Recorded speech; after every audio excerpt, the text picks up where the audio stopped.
Story appears ordinary till you see the core side of it. And what you're looking for is the story behind the news. We bring it to you from Lagos, the commercial capital of Nigeria. Giving you all sides and political stories round the clock. Every detail from the start line to the final whistle. CoreTV News, expanding your view.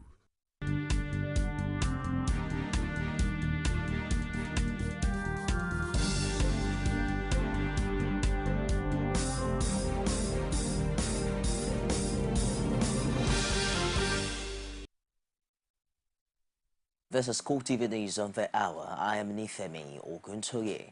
The World Health Organization says a tropical virus, Ebola, had killed 84 people in just 3 days, a surge that has pushed the overall death toll from the West African outbreak to 1,229. WHO statistics show that Liberia bore the brunt of the latest surge in fatalities, with 53 deaths, while there were 17 in Sierra Leone and 14 in Guinea. Overall, the UN Health Agency has tallied 2,240 cases of confirmed, probable and suspected Ebola infection since the outbreak began early this year. This makes it the deadliest since the discovery of the disease in the former Zaire in the 1970s. Nigeria, the most populous country in Africa, has 15 cases and 4 fatalities, according to the WHO data. Efforts to contain the spread across West Africa have run up against local distrusts of outside doctors and fears that aid workers may carry infection with them. Between 14 and 16 WHO August, a total of spokesperson 113 new cases of Ebola virus disease, as well as 84 deaths were reported from Guinea, Liberia, Nigeria, and Sierra Leone. The response of WHO and other partners to the Ebola is continuing in the 4 countries to reduce the likelihood that those who are affected will carry the disease outside their community. The governments have set up quarantine zones in areas of high transmission, including severely affected cities such as Kikidu in Guinea, Kenema and Kailahum in Sierra Leone, and Foya in Liberia. WHO is working with the United Nations, especially with the WFP, to ensure people in the quarantine zone receive regular food, aid, and other non-medical supplies. WFP is now scaling up its program to distribute food to the around 1 million people living in the quarantine zone in Guinea, Liberia, and Sierra Leone. It has been delivered also to hospitals where patients are taken care of and people under quarantine who are not able to leave their homes to purchase food. Providing regular food supplies is a very important means of limiting unnecessary movement. Well, before the successful treatment of 5 Ebola patients in Lagos, not many Nigerians showed enough confidence in the capacity of local hospitals to manage the disease. This was the result of a survey conducted by NOI polls on the perception of Nigerians on Ebola. The poll result made available to CoreTV News in Abuja showed that 7 out of 10 adult Nigerians are not confident in the capacity of local hospitals to provide needed care. It also revealed that 82% of those polled are more concerned about Ebola than other infectious diseases like HIV/AIDS and hepatitis. The poll was conducted before the revelation that 4 more Ebola patients have been successfully treated and cleared to go home. The rain-lashed streets of Sierra Leone's capital, Freetown, finally at peace after a decade of civil war, is presently in the grip of a new and equally deadly adversary, the Ebola virus. Freetown may have been spared the brunt of an epidemic cutting a swath through West Africa, but the tropical fever is the only topic of conversation in the city, festooned with incongruously vibrant banners reminding people of the ever-present threat. There's no cure, no established drug therapy, and no vaccine to protect victims against the lethal hemorrhagic fever, which the virus causes, breaking down vital organs until the seep out of the host's lungs, skins, and eyes.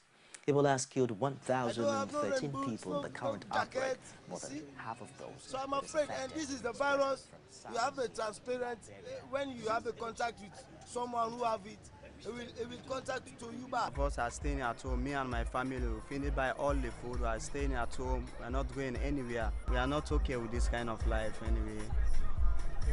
I'm just feeling bad. I used to play around with my friends, but now it's like I've limited it. I'm limiting the play now. So I don't do too much of playing again with some people, you know, like I used to do. Even I can say about my girlfriend, I don't, not all the time again. I do touch her. Maybe when someone comes, you don't know what, like, it's just for safety. If someone was talking to you and like the air coming out of his mouth, it may transfer. Ebola indeed modifying social lives there in Freetown. The sack of doctors by the federal government has not ceased to generate reactions. The dismissal was unanimously condemned by resident doctors in Osogbo, the Osun state capital.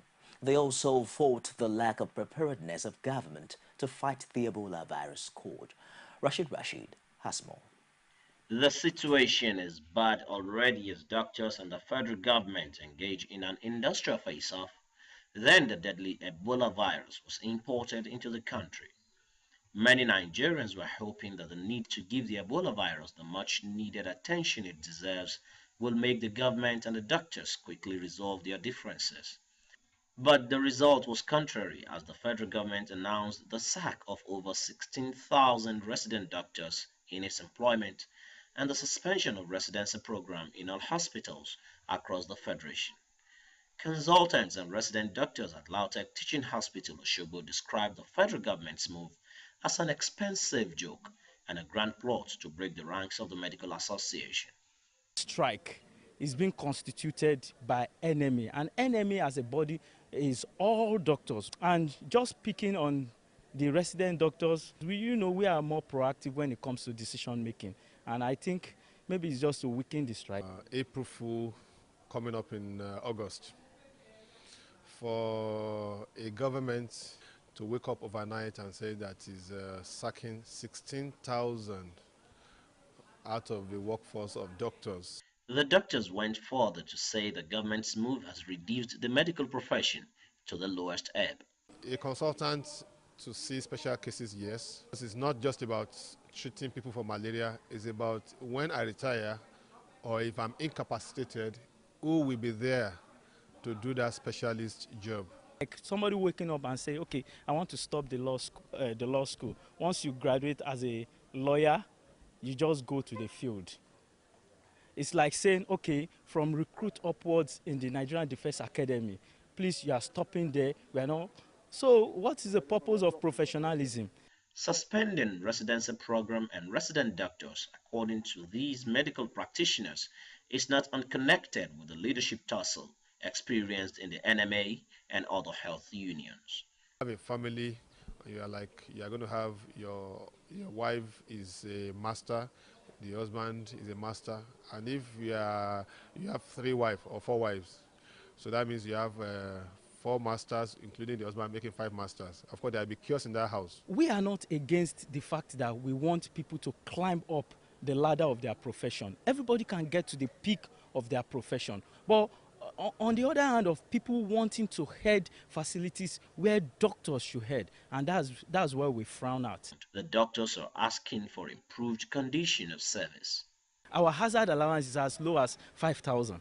I know of people who will tell you that, is this Ebola? I will rather resign from this job than go and take up Ebola. The strike was even a blessing in disguise, because by today, we will be counting the number of health workers that would have been lost.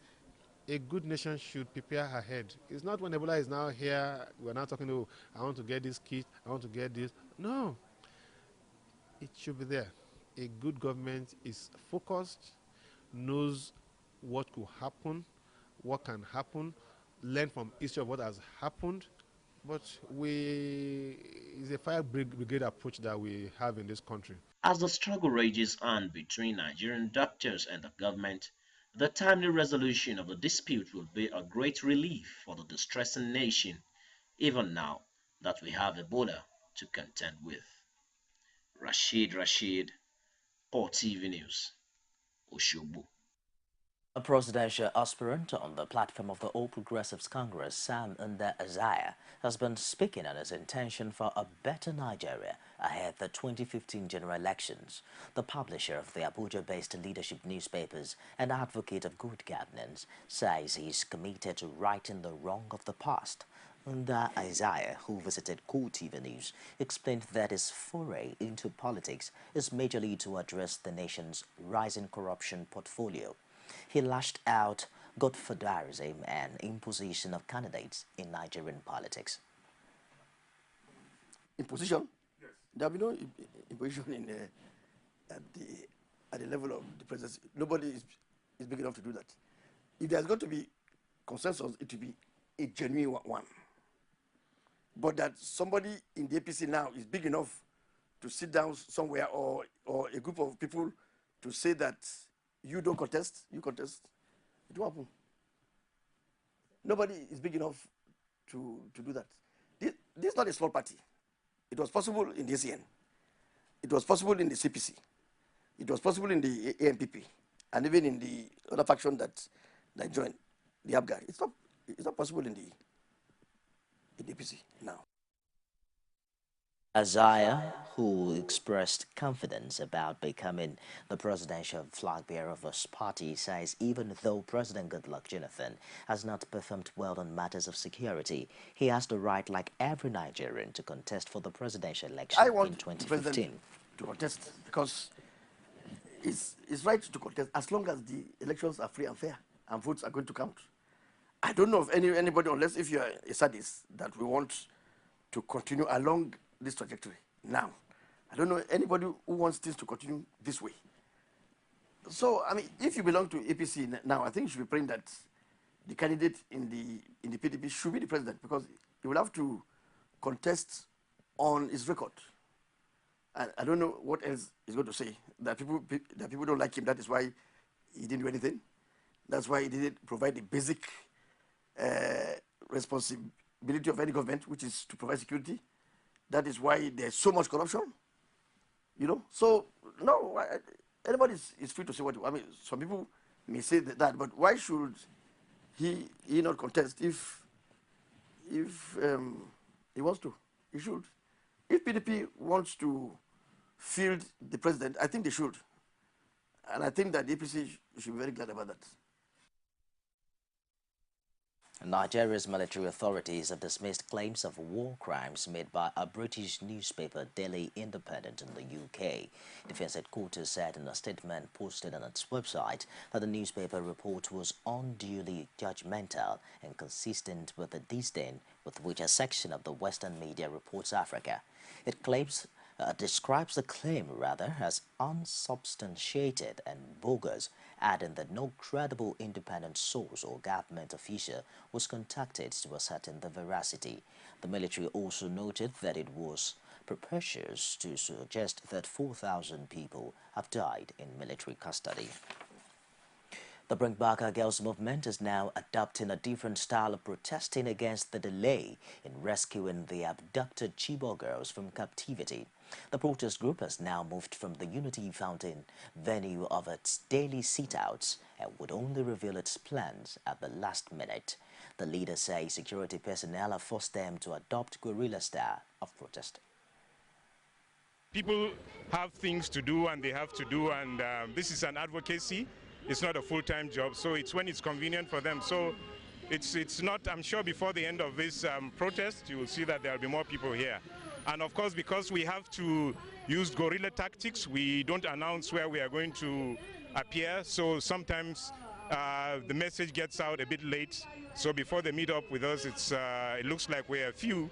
But I'm sure now that they know where we are, you'll see that a lot more people will be here. Anyone who feels discouraged, as far as I'm concerned, is no longer living. Because if I put a question to you right now, do you feel safe living in Nigeria today? Do you feel safe? Do you feel safe going to the market? If you're a Christian, do you feel safe going to the church? If you're a Muslim, do you feel safe going to the mosque? Do you feel safe moving on the road? Because bombs are flying everywhere. So nobody feels safe.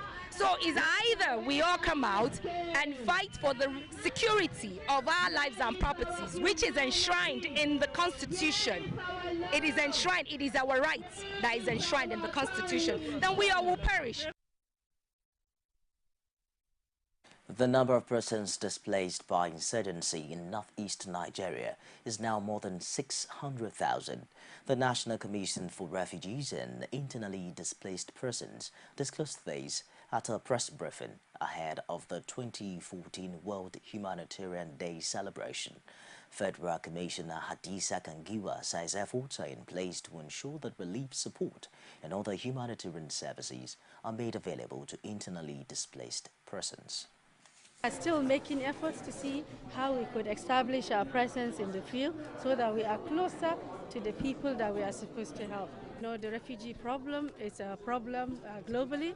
The IDP phenomenon has increased more than ever in the country, and we do have migration. Migration is an issue.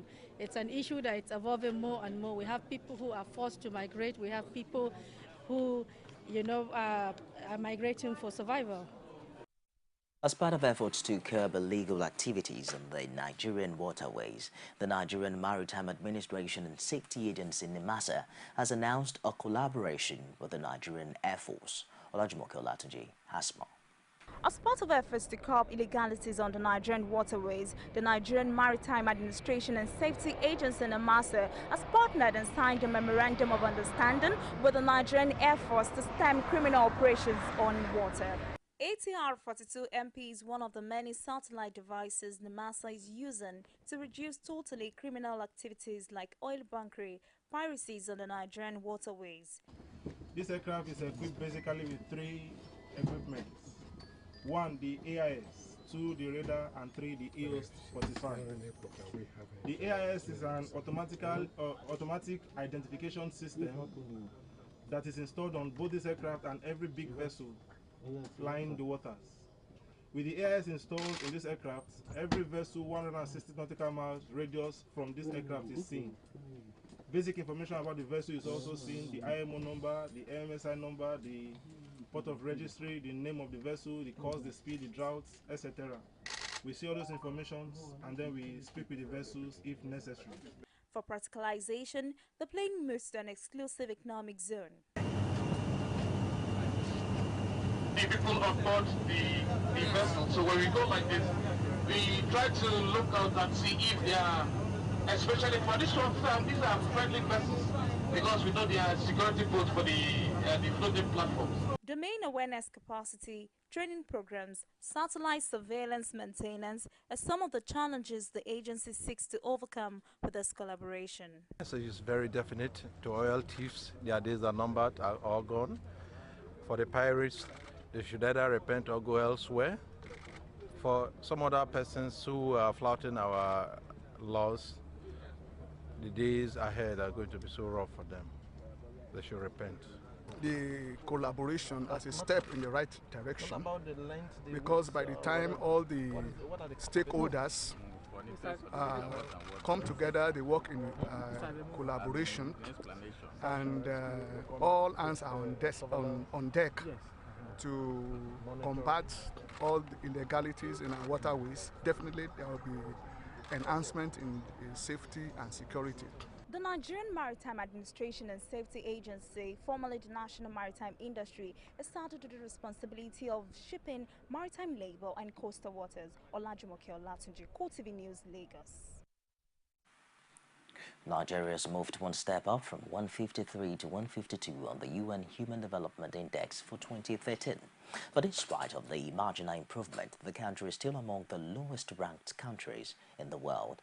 Pearl Samuel in this report tells us the theme of the latest UNDP report is sustaining human progress, reducing vulnerabilities and building resilience. There is no doubt that Nigeria has had its fair share of disaster in recent times. This, according to the UN resident coordinator, is premised on lack of preparedness, and it has led to making people vulnerable. In background, the report presents two guiding principles. First, universality. Everyone should have a right to education, healthcare, basic services, which locks in development gains, boosts social cohesion, and enhance resilience. This, you will agree, requires solidarity of the haves towards the have-nots. About 12% of the world's population still suffer from hunger. This means that about 840 million people have no access to food, education, and health care services. The focus of the report has already mentioned there are two underlying drivers of vulnerability, the low capabilities in health, as well as the inadequate policies that most of the vulnerable is because of the consequences of inadequate policies and institutions which are in place. And then you will be asking who is vulnerable. The report is talking of 2.2 billion with overlapping deprivations in health, education and living standards. As some of you may be aware, these are the three indicators which are in the Human Development Index as a measurement in human development. The UN says crisis situation around the world has increased the number of displaced persons worldwide to 45 million. But now, the report has come up with a solution to some of the challenges. In all of this, Nigeria is not folding its hand, as efforts are still ongoing to reduce risk of vulnerable communities. Discussing the ways in which resilience to a broad group of involved in risk could be strengthened. The report will also be useful for the global debate around the post-2015 development agenda, considering the fact that developmental progress will not be sustainable unless vulnerability is addressed. I'm pleased to note that the 2014 Human Development Report team looked at two concepts which are both interconnected and immensely important to securing human development progress.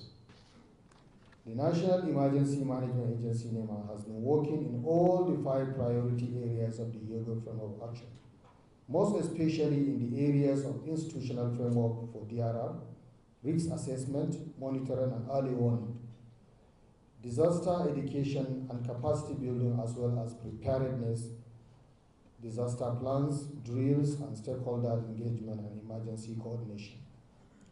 NEMA is currently promoting decentralization of DRR activities at all levels with the establishment of zonal and operational offices, establishment of a unit for vulnerable groups, and a department, a full-fledged department of disaster risk reduction to implement the priorities of the Yoga Framework of Action.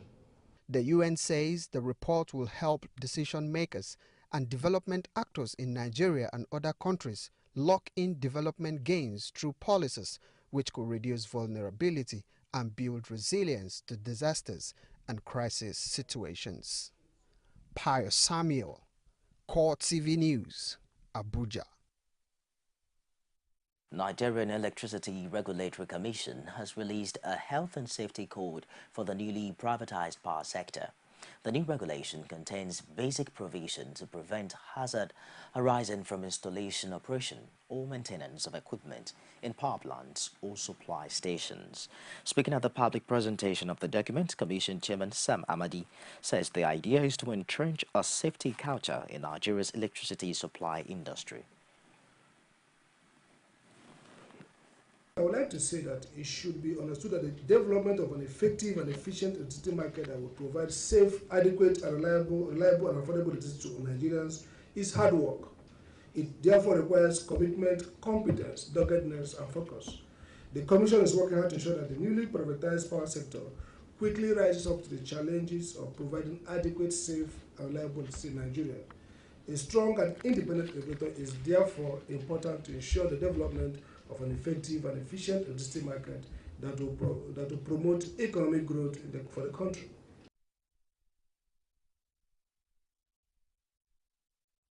You're watching CoreTV News on the Hour. We'll be back shortly after this break. Don't go away. This is Lagos.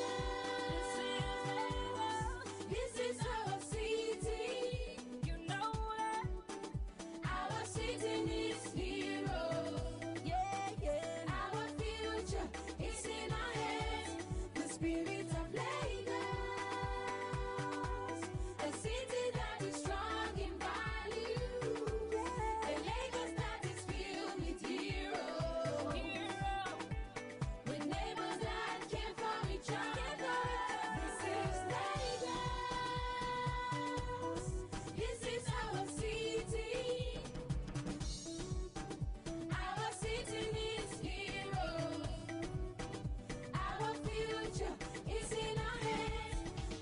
spirit of Lagos.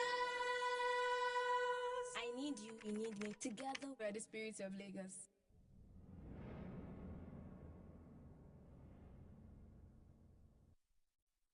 Welcome back. Ukraine has accused pro-Russian rebels of attacking a convoy of fleeing refugees from the city of Lugansk with rocket launchers and mortar guns. Andriy Lishenko, spokesperson of the Ukraine Council of National Security and Defense, says the pro-Russian rebels shot at the convoy, which includes women and children, killing many civilians. He accused pro-Russian rebels in eastern Ukraine of killing many civilians trying to leave a conflict-torn area by shelling them with equipment such as ground rocket launchers and mortars provided by Moscow. And that wraps it on CoreTV News this hour. I'll be back at 9:45 with the primetime news. Stay with us.